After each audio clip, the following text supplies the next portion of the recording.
Como você sabe, nós estamos aqui nessa série, A Alegria Extraordinária, e nós chegamos bem na metade. Esse é o 10º sermão dessa série.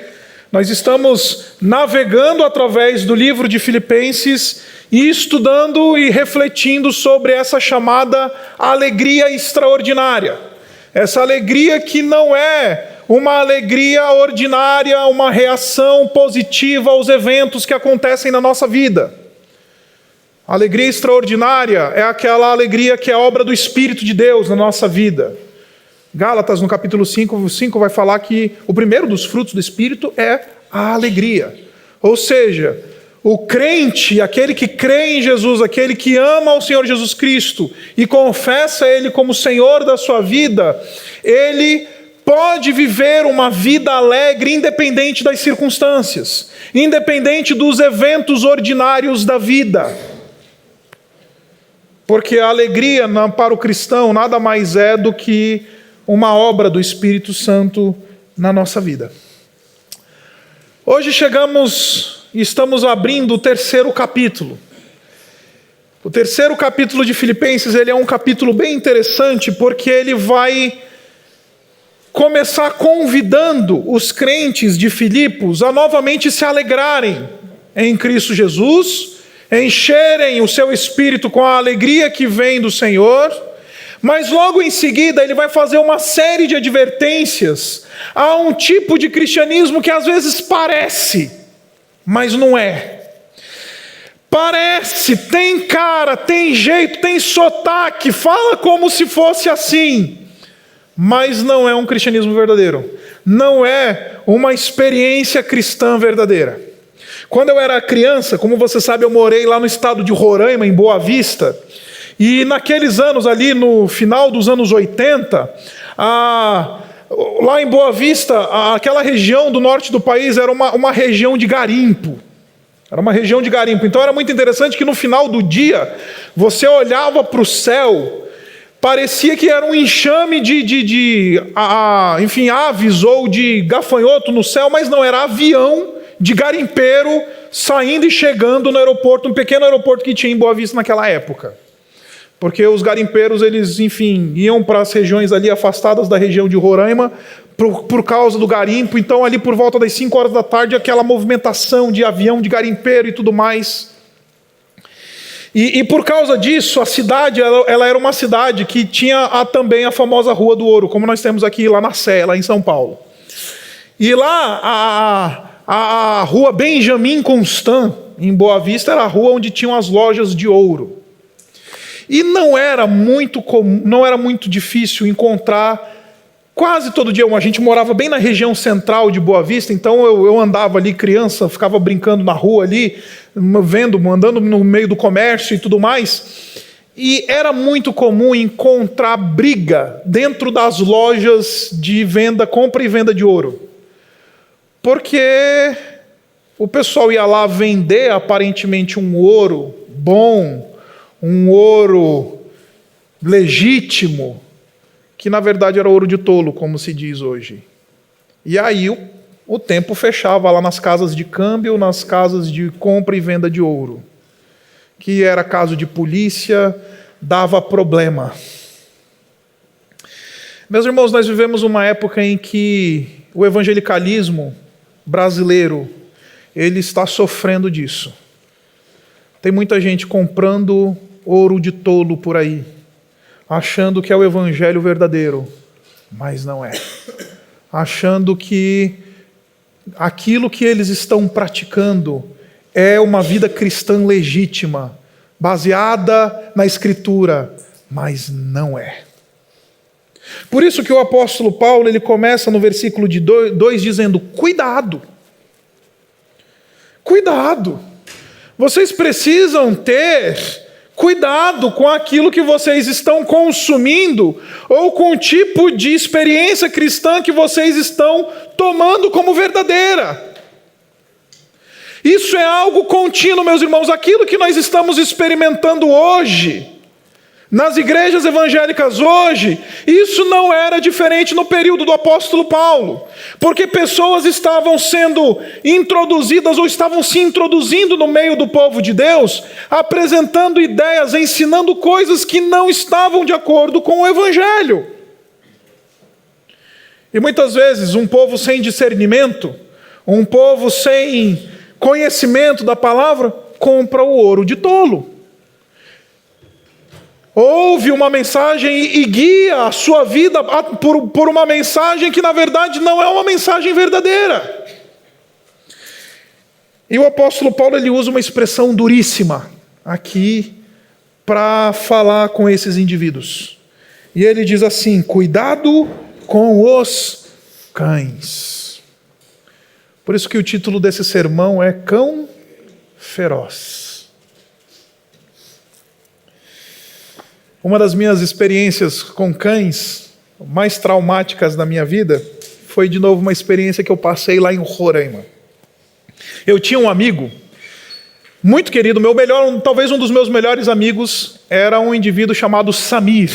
Ele vinha de uma família libanesa e tudo mais, o Samir Chaudi. E o Samir, ele tinha um cunhado que ele tinha um Rottweiler. Eu tentei essa semana lembrar o nome desse Rottweiler para contar para vocês, mas eu não consegui lembrar o nome do Rottweiler. Mas ele tinha um Rottweiler que pesava fácil uns 45 quilos. Era enorme o Rottweiler do cunhado do Samir. Então toda vez que a gente ia para a casa do Samir, a gente ia morrendo de medo, porque lá a gente sabia que tinha um cão feroz. Um belo de um dia, a gente estava andando na rua e a gente viu o cachorro do cunhado do Samir andando na rua, solto. Aí o Samir virou para mim e falou assim: esse é o cachorro do meu cunhado. Aí eu falei: não é não, porque se fosse ele estaria comendo todo mundo aqui, mordendo, engolindo todo mundo aqui. Não, esse é o cachorro do meu cunhado. E ele foi. E o cachorro estava no ambiente solto, ele chamou ele e tal, passou a mão e tudo mais. Eu meio desconfiado, fiquei assim meio distante, falei: não, o cachorro é teu cunhado. E fiquei à distância. Aí ele falou: não, mas ele não morde não. Ele não vai te atacar não. Eu falei: não, para evitar, né? Deixa eu manter aqui a minha distância. E de fato, esse era o cachorro do cunhado Samir. Na época não tinha celular, essas coisas. Ele pegou um orelhão, ligou pro cunhado dele e falou: teu cachorro tá aqui, cara. Ele: como assim? Soltou, sei lá, tá aqui, achei na rua. Aí o cunhado deu um jeito de mandar alguém, foi com uma antiga pampa. Você lembra da pampa? Quem tem mais de 35 sabe do que eu estou falando. Mandou uma pampa para ir buscar lá o cachorro e a gente foi na pampa de volta para casa. E nesse tempo que a gente estava esperando o motorista do cunhado do Samir chegar para buscar o carro e tudo mais, a gente ficou lá pertinho do cachorro, o Samir ficou passando a mão no cachorro e tal. E aí eu comecei a me convencer de que esse cachorro, ele de fato não era tão ruim ou tão feroz como eu imaginava que ele era. Era mais o tamanhão dele que assustava. E também dei uma brincadinha com ele e tal. Bastou a gente chegar de volta na casa. Eu acho que o instinto canino ali, aqui é a minha casa, meu terreno e tudo mais, o cachorro começou a ficar mais bravo. Deu uma rosnada, aí prenderam o cachorro. E a gente do lado de fora do portão, para evitar. Pelo menos eu, né? O Samir já tinha entrado, eu fiquei lá. Aí amarraram o cachorro, e aí o Samir falou assim: pode entrar, Isaac, a gente amarrou o cachorro. Falei: certeza? Tem, certeza, já amarrou lá o cachorro. Tá bom. Abri o portão e botei um pé para dentro.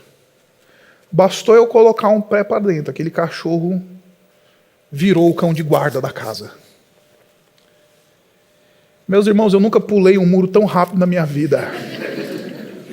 Porque ele arrebentou a corda e a corrente que ele estava preso e veio para cima de mim, babando literalmente. Do jeito que eu entrei, eu voltei e fechei o negócio. Às vezes a gente acha que falso ensino na Escritura, ele é inofensivo. Às vezes a gente acha que falso mestre dentro da igreja, ele é inofensivo. Às vezes a gente acha que aquele indivíduo que tem um conhecimento tortuoso da palavra de Deus e se coloca numa posição de ensino, ele é alguém que não faz mal. Mais cedo ou mais tarde, ele vai causar dano.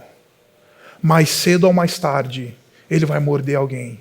Mais cedo ou mais tarde, ele vai criar intriga. Mais cedo ou mais tarde, ele vai arrumar confusão. Mais cedo ou mais tarde, ele vai machucar a gente. Mais cedo ou mais tarde, vai acontecer problema.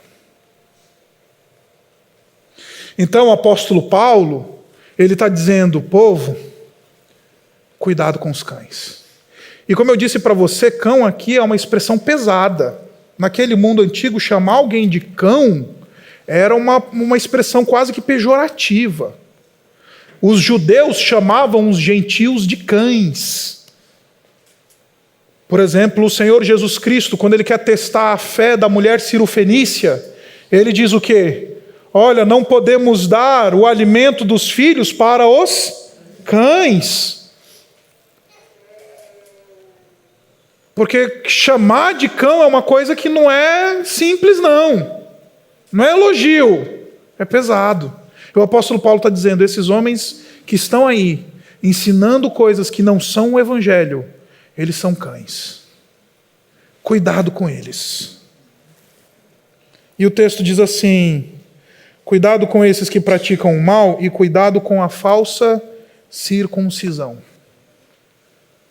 O que esses indivíduos estavam ensinando? Esse grupo que Paulo está chamando de cães era um grupo conhecido como os chamados judeus judaizantes, ou os chamados cristãos judaizantes. Quem é que eram esses indivíduos? Esses indivíduos, eles eram aqueles que falavam assim, você crê em Jesus? Creio. Você confessa Ele como Senhor e Salvador da tua vida? Confesso, legal. Agora é o seguinte, isso não é suficiente para você encontrar salvação. Você tem que ser de Jesus, mas você tem que ser circuncidado. Você tem que ser de Jesus, mas você precisa dar o dízimo, porque senão os gafanhotos virão sobre os teus celeiros.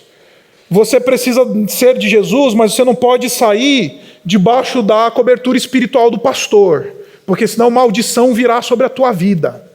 Você é de Jesus, mas você não pode questionar a liderança.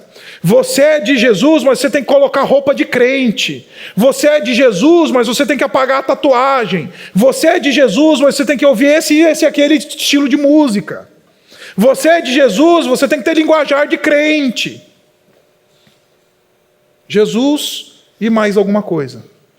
Porque esses judaizantes, eles estavam falando, você crê em Jesus, mas isso não é suficiente para te salvar. Você tem que observar a lei, você tem que observar as dietas. Como vocês sabem, os judeus eles tinham uma dieta muito restrita. Vocês têm que ser circuncidados, vocês têm que guardar os mandamentos mosaicos, vocês têm que participar das festas judaicas. Porque crer em Jesus não é suficiente. Meus irmãos, isso é tão comum hoje nos nossos dias. Gente que fala, Jesus não é suficiente. O problema desse ensino é que esse ensino ele vem travestido de piedade. Afinal de contas, o cristianismo não espera que nós andemos de maneira íntegra. O cristianismo não espera que nós sejamos pessoas com um linguajar sadio. O cristianismo não espera que nós sejamos pessoas que deem bom testemunho. Espera. Então, quando vem aquele aquele cristão judaizante hoje e fala assim, olha, crer em Jesus não é suficiente. Ele está dizendo de maneira, com uma falsa piedade, ele está dizendo o seguinte, Jesus não serve. O que serve é o teu mérito. O que serve é o que você faz. O que serve é a medida da tua roupa. O que serve é o tamanho da tua gravata. O que serve é isso e não Jesus. Vem travestido de piedade um brado que cospe na cara de Cristo e diz, Jesus não é suficiente. Porque se para eu encontrar salvação, eu preciso adquirir um pacote ético, moral, então tem algum problema. Porque aí o que salva já não é mais Jesus, não é mais o sangue dele na cruz. O que salva é se eu sou legal ou não. O que salva é se eu fiz ou deixei de fazer. Meus irmãos, esse evangelho é um evangelho maldito. Porque não somente despreza a obra do Senhor Jesus Cristo, mas baseia o nosso destino eterno nas nossas obras. Baseia o nosso destino eterno naquilo que a gente faz, e não mais no sangue e na graça do Senhor Jesus Cristo. E nós nos separamos disso em 1517, com a Reforma Protestante, quando vêm os reformadores e falaram assim, não, na época de Martinho Lutero, eles falavam, você tem que crer em Jesus, mas tem que ser membro da Igreja Católica, tem que participar e fazer os sacramentos, guardar os sacramentos, beijar o anel do bispo, obedecer o magistério. Aí vem Martinho Lutero e fala, não, sola gratia, somente a graça. Não, sola fide, somente a fé. Não, solos Christus, somente Cristo. Só que, como não há nada de novo debaixo do sol, o movimento evangélico está de novo nessa onda. A gente não diz que tem que guardar os sacramentos, mas ai de você, de furar o dízimo um mês sequer na sua igreja lá, que você vai ver o bicho pegar para o seu lado. Existe já até o SPC do céu. Acredite. Tem equipe de... As igrejas hoje já têm equipe de telemarketing para ligar para os irmãos na igreja para cobrar o dízimo. E eu não estou inventando isso. Porque Jesus não é mais suficiente. Agora, meus irmãos, eu estou abordando essa temática a partir de uma perspectiva bastante eclesiológica, por assim dizer. E essa é uma abordagem justa do texto. Agora, não é só assim que esse legalismo se manifesta na nossa vida. Sabe como é que esse legalismo também se manifesta na nossa vida? Quando a gente quer viver aquela vidinha de máscara e quer postar nas redes sociais aquela família comercial doriana, quando na verdade a nossa vida, só para o pessoal falar assim, olha como eu sou legal, Deus, olha como eu sou joia, acabei de postar na minha rede social a minha família doriana. Nós que somos batistas, está vendo, Deus, como eu conheço a tua palavra? Eu sei até achar os livros bíblicos difíceis na Bíblia, de papel.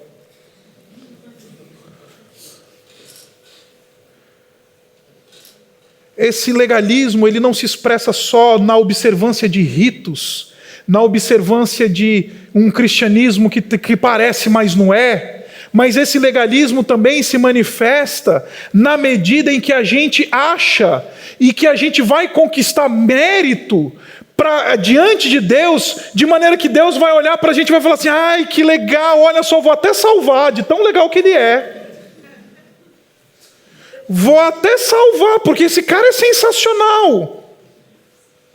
Esse legalismo também se manifesta, sabe como? Quando a gente olha para os nossos irmãos e fala assim, se eu encontrar esse cara no céu vai ser surpresa. Eu realmente acho que vai ter gente no céu que vai chegar assim, crente evangélico, vai chegar no céu e vai falar assim, vai olhar alguém e falar, não acredito, esse cara veio para cá. Eu tenho essa sensação. Que vai ter muito crente que vai ficar frustrado, eu não acredito, esse cara está aqui. Cuidado com os cães.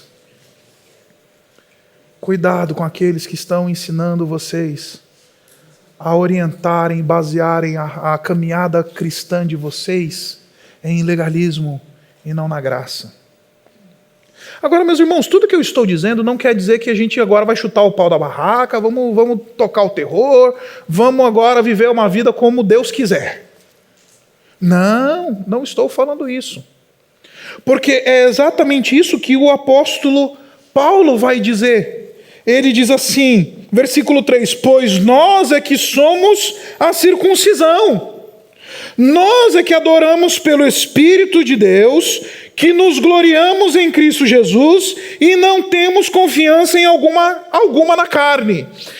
Deixa eu explicar para você o que é o oposto de legalismo. Normalmente o pessoal acha que o oposto de ser o cão, de ser o legalista, é ser o libertino. O oposto do legalismo é a libertinagem. No Evangelho, nessa passagem, não é. O oposto do legalismo é uma vida piedosa que segue o Espírito de Deus. Ele diz assim de novo, versículo 3: nós é que somos a circuncisão verdadeira. Por que nós somos a circuncisão verdadeira? Porque somos nós o que adoramos em Espírito, pelo Espírito de Deus, e nos gloriamos em Cristo Jesus. O oposto de legalismo não é libertinagem, o oposto de legalismo é piedade. O oposto de legalismo é caminhada com Cristo. O oposto de legalismo é gloriar-se em Cristo, é colocar os seus méritos em Cristo, é viver uma vida em adoração pelo Espírito. Então, quando o apóstolo Paulo ele critica esse ouro de tolo, esse cristianismo espúrio e legalista, ele não está dizendo faz o que você quiser. Ele está dizendo o oposto disso daí é caminhada com Jesus. O oposto disso daí é vida de adoração. O oposto disso daí é piedade. O oposto disso daí é um compromisso sério com Deus. Agora, a gente não baseia a nossa salvação e a nossa redenção nessas coisas. Porque o Evangelho ele ensina que essa vida piedosa, essas obras para as quais nós fomos destinados, como vai dizer o Paulo em Efésios, ela é uma consequência da obra de redenção de Cristo Jesus. O que eu estou querendo dizer para vocês é muito simples. Muito simples.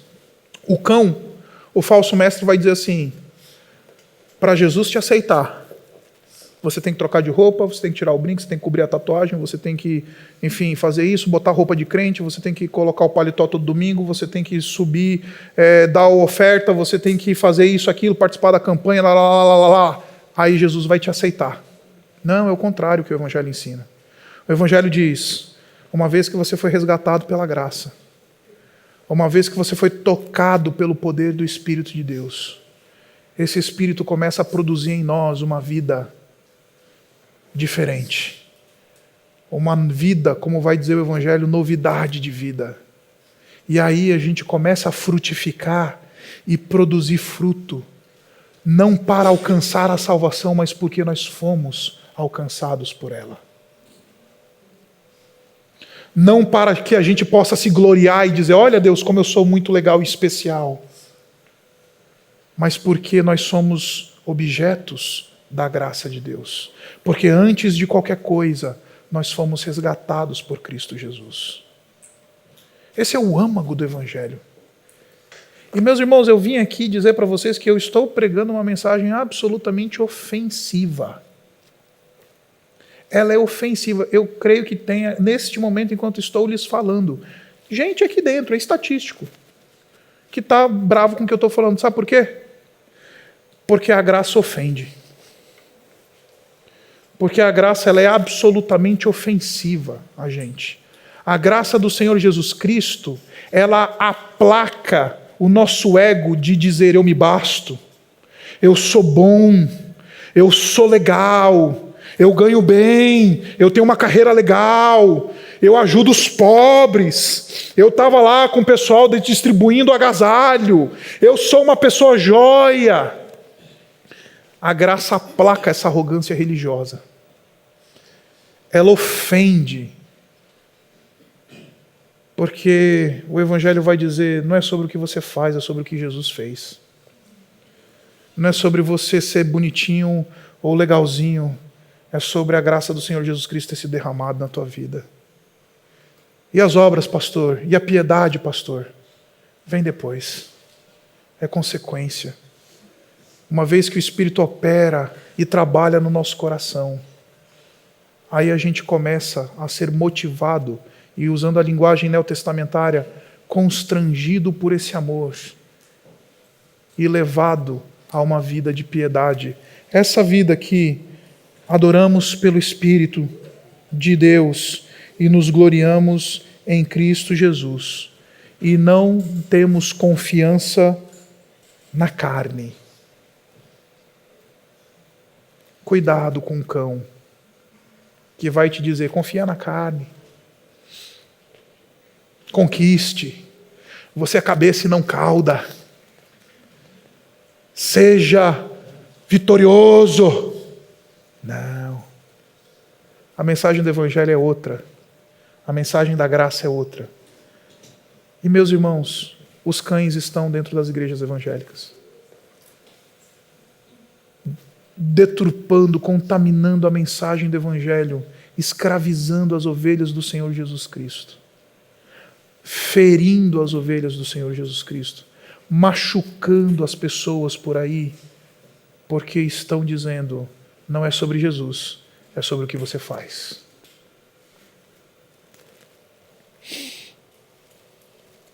Versículo 4 diz assim, se alguém pensa que tem razões para confiar na carne, eu ainda mais. E aí o apóstolo Paulo vai dar o currículo dele.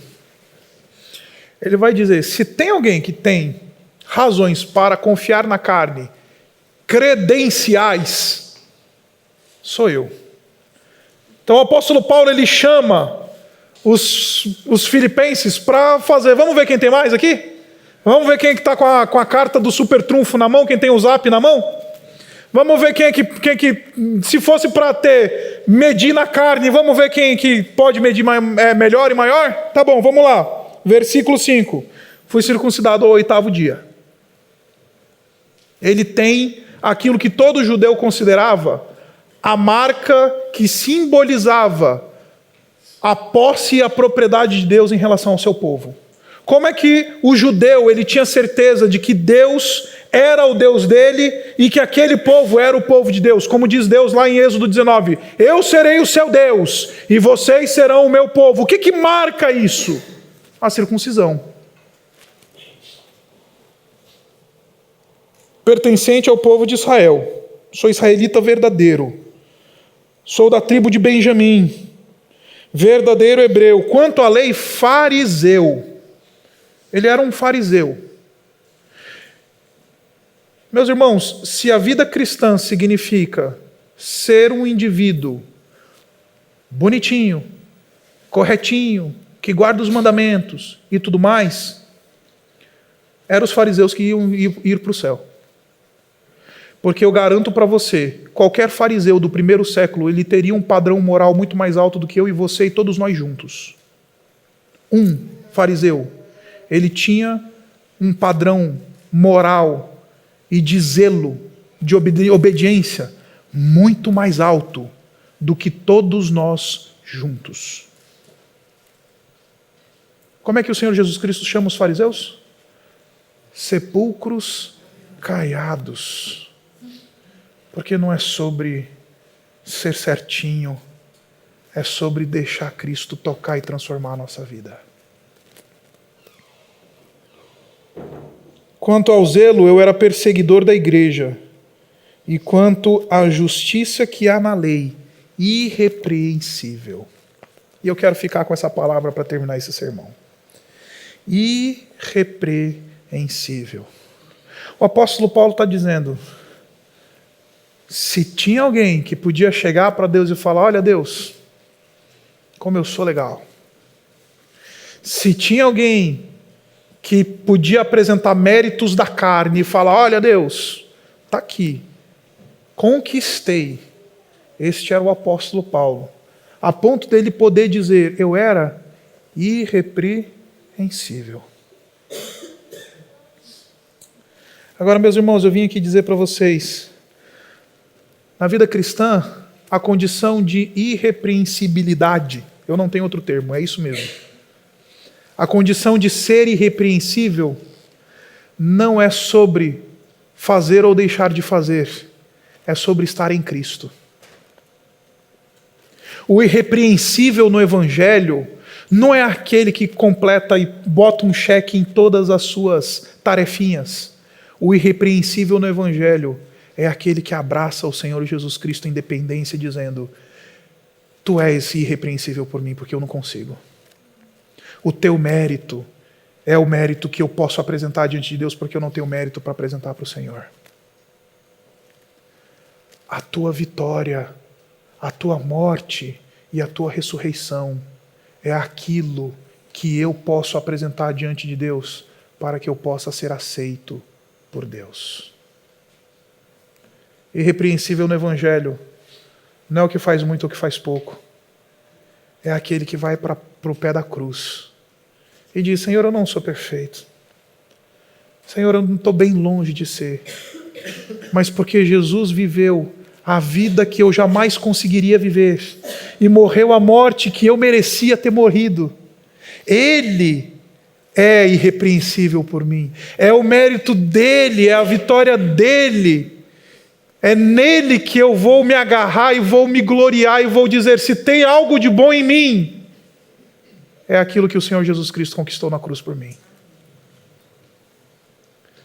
Não é sobre ser cheirosinho e bonitinho. É sobre abraçar o Senhor Jesus e falar: em Jesus eu encontro tudo que eu preciso para ser aceito pelo Pai. Em Jesus eu encontro tudo aquilo que eu preciso para que haja uma obra de transformação de vida. É em Jesus que eu encontro tudo aquilo que me motiva a viver uma vida de piedade e de adoração ao Senhor Deus. É em Jesus que eu consigo olhar para frente e dizer: eu sou filho, Abba, Pai, porque eu estou em Cristo. Abaixe sua cabeça.